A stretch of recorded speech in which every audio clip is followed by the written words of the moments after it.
ಈ ವಿಡಿಯೋದಲ್ಲಿ ನಾವು ಈ ಬೆಲ್ಲದ ಚಹಾ ಹೇಗೆ ಮಾಡೋದಂತ ನೋಡೋಣ ಬನ್ನಿ.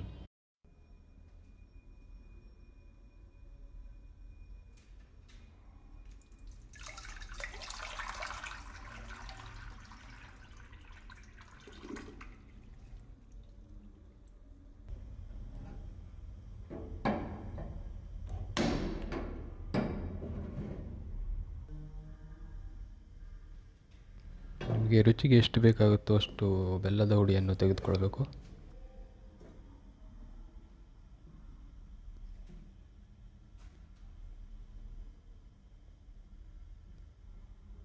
ಚೆನ್ನಾಗಿ ಕುದೀತಾ ಇರಬೇಕು, ಯಾಕಂದರೆ ಕೆಳಗಡೆ ಎಲ್ಲ ಹಿಡಿಬಾರ್ದಲ್ವ, ಅದಕ್ಕೆ ಚೆನ್ನಾಗಿ ಕುದ್ಕೊಳ್ಬೇಕು.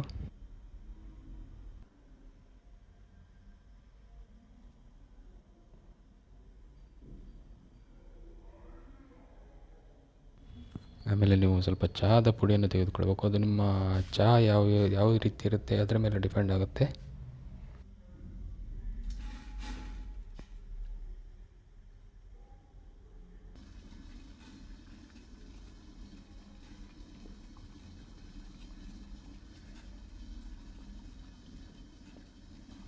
ಕೊನೆಯಲ್ಲಿ ನೀವು ಇದಕ್ಕೆ ಈ ಲಿಂಬು ರಸವನ್ನು ಬೇಕಾದರೂ ಕೂಡ ಆ್ಯಡ್ ಮಾಡ್ಕೊಳ್ಬೋದು, ನಿಮ್ಮ ರುಚಿಗೆ ತಕ್ಕಷ್ಟು ಎಷ್ಟು ಬೇಕೋ ಅಷ್ಟು ಮಾತ್ರ.